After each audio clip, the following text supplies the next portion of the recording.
It all began with a murder. An accidental murder, but a murder nonetheless.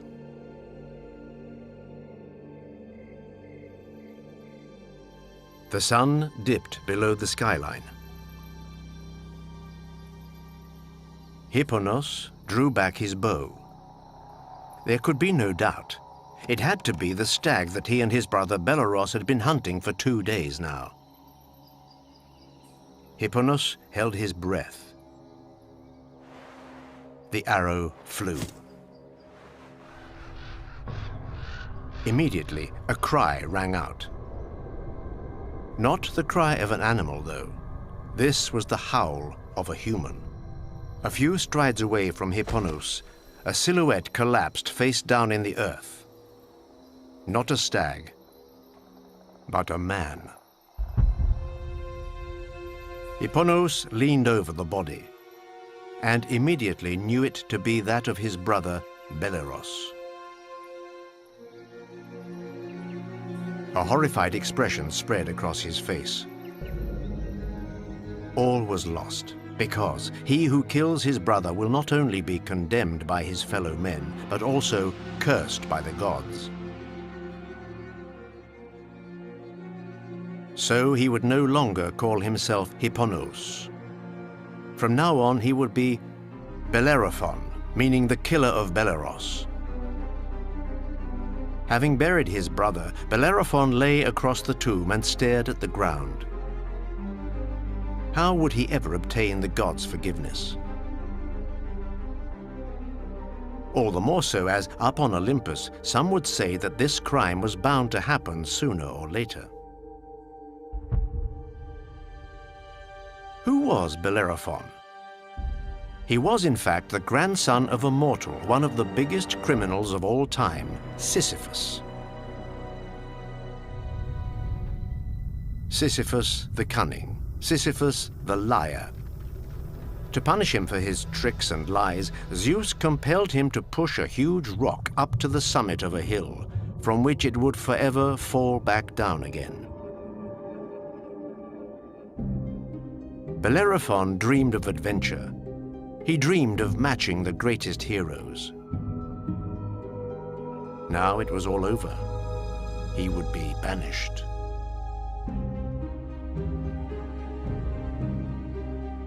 Bellerophon took one last look at the walls of Corinth, the city of his birth, the city where his father Glaucus reigned, the city where he was a prince. He knew that its gates would now be forever closed to him. Custom demanded that any murderer be exiled from his city, compelled to wander until another city agreed to take him in, and until a king cleansed him by offering hospitality. Bellerophon then considered Proetos.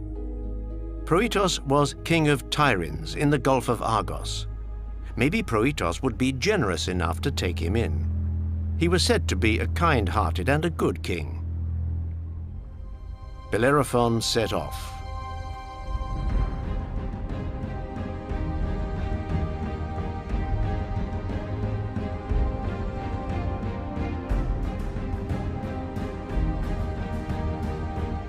Moved by Bellerophon's account of the tragedy he had suffered, Proetos duly offered him a home in his palace. He introduced him to everyone in the king's court, including Queen Sthenebia. Unbeknownst to him, Proetos had just unwittingly written the first act of an even greater tragedy. One night, while Bellerophon slept, the door opened. A silhouette crossed the room and slipped into his bed. It was Queen Sthenebia. Bellerophon gave a start. The queen declared her undying love for him, covering him with kisses. She loved him. She had loved him from the first moment. The poor young man panicked and backed off. But Queen Sthenebia insisted, trying to wrap her arms around him. Bellerophon was indignant. It was out of the question for him to betray the hospitality of Proetos. He told Sthenebia to go and stop bothering him. The humiliated queen departed, looking black as thunder. It was clear that she had not had her last word.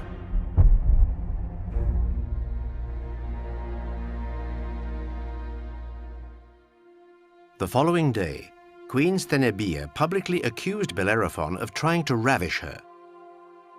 Despite the young man's protestations, he was condemned by one and all. King Proetos felt he was on the horns of the kind of awful dilemma that can ruin a man and lead him astray. He could not let this outrage go unpunished, nor could he kill his guest with his own hand. That would go against the sacred laws of hospitality. Infringing them would incur the wrath of the gods.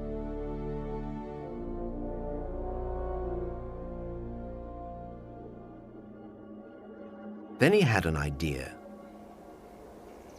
Proetos asked Bellerophon to take a message to his stepfather, Iobates, king of Lycia. Grateful to escape so lightly, the young man accepted the assignment. Little did he know, he had just signed his death warrant. When he arrived at the court of King Iobates, Bellerophon was warmly greeted. His first 9 days there were filled with festivals and banquets. Only on the 10th day did Iobates decide to unseal the message that Bellerophon had brought with him. What he discovered inside mortified him. Proetos had written, "Pray remove the bearer from this world. He attempted to violate my wife, your daughter." But like his son-in-law, Iobates was loath to punish Bellerophon. One cannot kill a guest without offending the gods. Nevertheless, a solution had to be found. So he offered Bellerophon a mission: to kill a fearsome monster that had terrorized his kingdom for many years, a monster born from the amorous entanglements of the cruelest demons in hell. A wicked creature endowed with 3 heads: the head of an avaricious lion, the head of a goat spitting flames, and the head of a fire-breathing dragon. It was known as the Chimera. Bellerophon accepted the challenge. He felt no fear, seeing only an opportunity to prove his worth. How long he had waited for this moment. From an early age, he had dreamed of becoming a hero. He yearned to go down in history, for his name to be the stuff of legend. To be mentioned in the same breath as his idol Perseus, the demigod born of Zeus's love affairs, who had won glory by cutting off the head of Medusa the Gorgon. He had to find a way to take on the Chimera without being devoured by fire. If he attempted to attack from the rear, he would almost certainly be swept away by its colossal tail. Bellerophon decided to consult a seer. He was told that the only way to overcome the monster would be from the air. And to that end, there was only one solution: to capture and tame Pegasus, the fabulous winged horse, the white steed so beloved of the Muses and said to be indomitable. Pegasus. At last, Bellerophon was going to follow in the footsteps of his heroes, the valiant Perseus, Jason, Orpheus, Heracles. Rumor had it, the seer told him, that Pegasus lived with the Muses on Mount Helicon.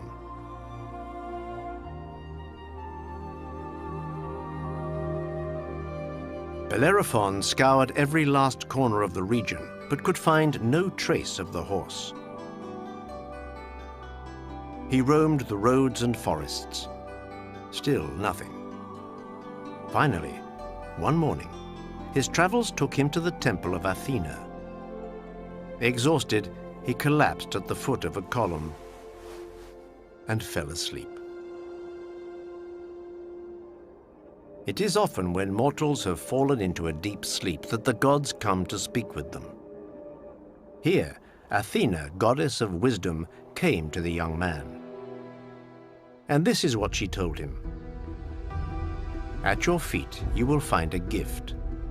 It will allow you to tame the divine Pegasus. After your victory, you must thank Poseidon, the father of Pegasus, by building a temple in his honor. The goddess added, "You will find the winged horse in the fountain of Pyrene. He likes to drink there." When Bellerophon awoke, he found the gift had been left close by. He picked it up. It was the golden bridle.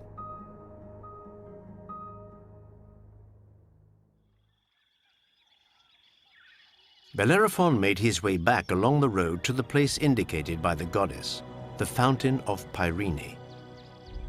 It was a magical fountain said to be created from the tears of Pyrene, the girl of the river Asopos, mourning the death of her son inadvertently killed by the goddess Artemis. Athena was right. Pegasus was indeed there. The sublime, dazzlingly white steed seemed to be waiting peacefully for him. Bellerophon edged closer and carefully slipped the gold bridle onto him. After a moment's hesitancy, he mounted the horse. Immediately, Pegasus reared up, and in a neighing that made the trees tremble, hurtled towards the skies. Up he soared, flying high over the clouds, a formidable messenger. Bellerophon let the steed ride free. Pegasus carried Athena's protégé towards the den of the Chimera.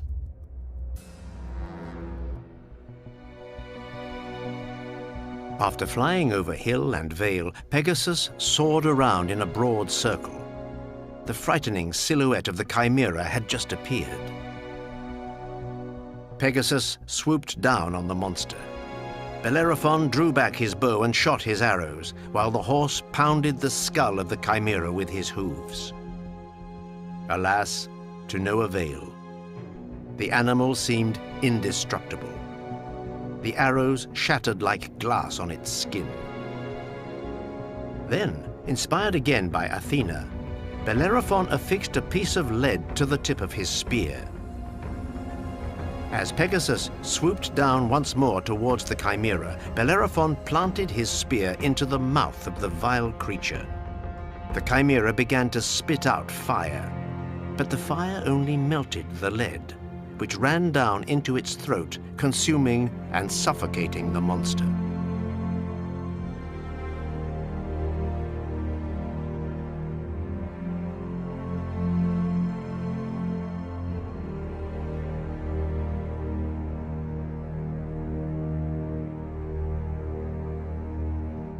The battle was over. Bellerophon could now return victorious to the palace of Iobates. The young man was hailed by the crowd as a liberator. Strangely, though, from King Iobates there was no such outpouring of joy. No honors, no gratitude. On the contrary, he seemed upset. And with good reason. Bellerophon had to pay for the outrage he had perpetrated on his son-in-law and daughter. Bellerophon then was asked to fight the fierce and warlike Solymi, a people known for their cruelty and savagery.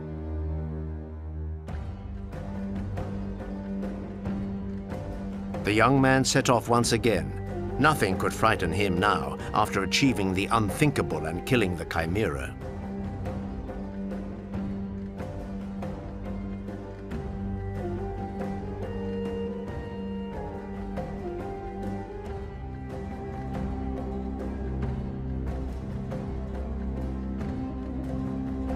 Again, with the help of the loyal Pegasus, Bellerophon managed to vanquish the barbarians.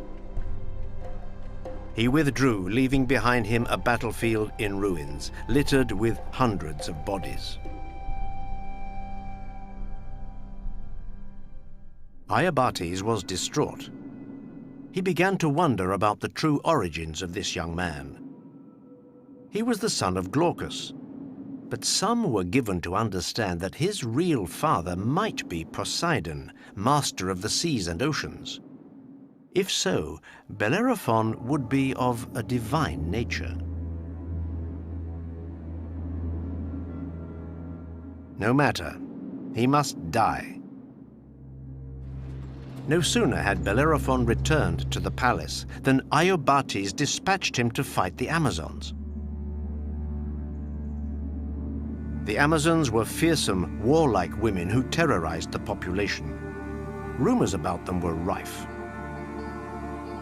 It was said that they were the descendants of Ares, the god of war, and the nymph Harmony, and that Amazons slaughtered their male children at birth or made them lame or blind in order to use them as servants. It was also said that they cut off their right breast, the better to draw back their bows, and were practically invincible in battle. All this in no way scared Bellerophon. Sitting astride the haughty Pegasus, he polished off the warriors in no time.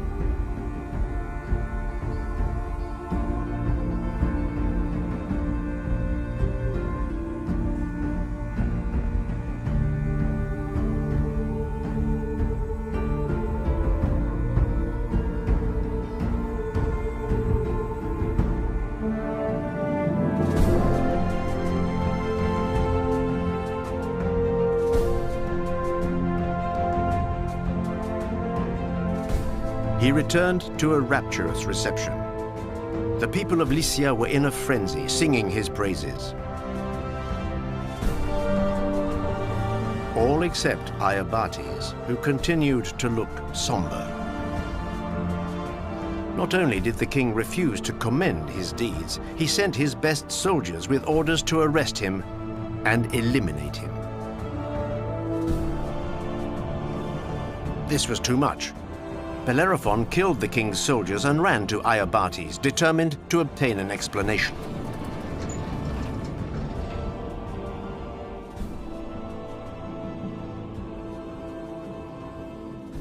Iobates laid down his weapon. He was now convinced that Proetus must have been mistaken about the attempted rape of Sthenebia. He showed Bellerophon the message from Proetus, ordering that he should be killed before giving a humble bow. Bellerophon was blessed. Any man able to mount the indomitable Pegasus, vanquish the Chimera, decimate the Solymi, and drive the Amazons out of the country could only be the son of a god. There could be no doubt that in his veins ran the noble and powerful blood of the divinity Poseidon. Iobates went even further. To prove his admiration, he gave his own daughter to Bellerophon in marriage and nominated him his successor. Word quickly spread around all Greece. Bellerophon was a demigod, the son of the god Poseidon, brother of the great Pegasus.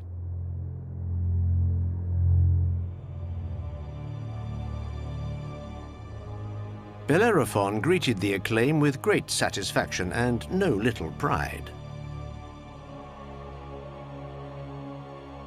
His ambition had finally been fulfilled. He was bursting with conceit. But the faithless Sthenebia, who had unjustly accused him, had to be punished. Pegasus would take care of it. Off flew the steed to Tiryns, where the queen had fled, having learned of the failure of her plot.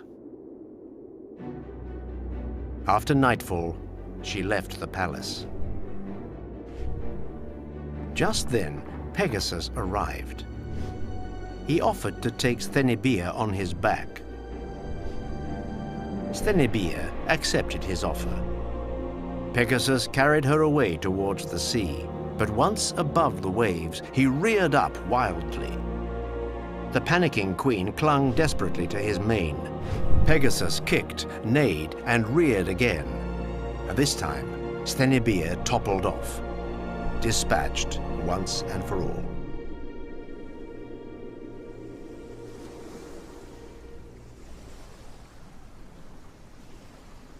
Bellerophon was finally fulfilled. His spouse, the daughter of King Iobates, gave him 3 children, and he ascended to the throne of Lycia. However, he was to make a mistake, a fatal error. The more his exploits were attributed to his bloodline with Poseidon, the more Bellerophon felt belittled and humiliated. He grew to detest this divine father who had been foisted upon him, and who prevented him from being acknowledged for the man he was, Bellerophon. Besides, Bellerophon does not believe a word of this rubbish. His father was not, nor had he ever been, a god. He was no more begat by Poseidon than he was by Apollo or Zeus. His father was Glaucus, a mere mortal, and he, Bellerophon, owed his victories only to his own skill and courage. To make sure everybody knew, he began to proclaim loud and clear to all and sundry that the gods had no business in the affairs of men. All that was only empty superstition. The gods had no hand in his glorious destiny. He, Bellerophon, son of a mortal, was as strong and as brave as any god.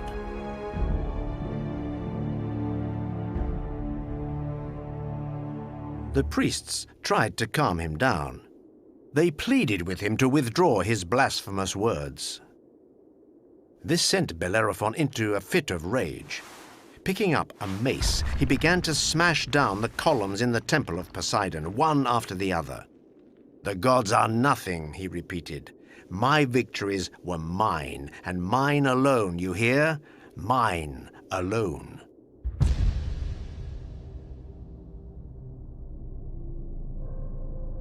In his rage, Bellerophon dreamed up a new plan, a particularly wild plan. If he was being honored as a god, then his rightful place was among the gods, on Olympus, with the immortals.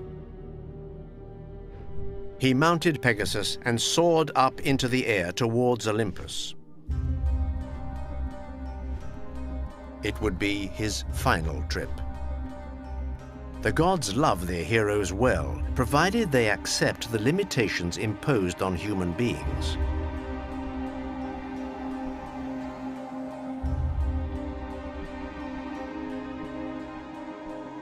No sooner had Pegasus taken to the skies than Zeus emerged from his palace.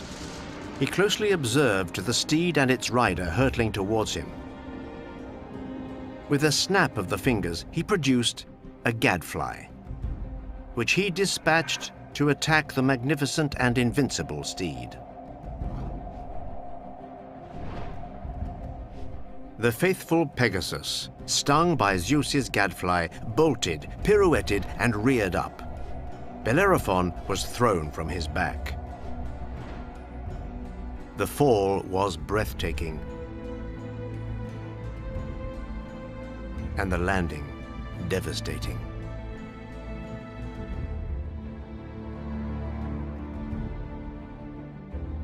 Bellerophon crashed right into the middle of a thorn bush, which tore out his eyes. He was thought to be dead, but no. Zeus did not want him killed. The king of the gods regarded death as too slight a punishment for the sin of pride committed by Bellerophon. When the young man rose to his feet, he was blind and lame. Distraught and haggard, he began to limp along the first road he came across.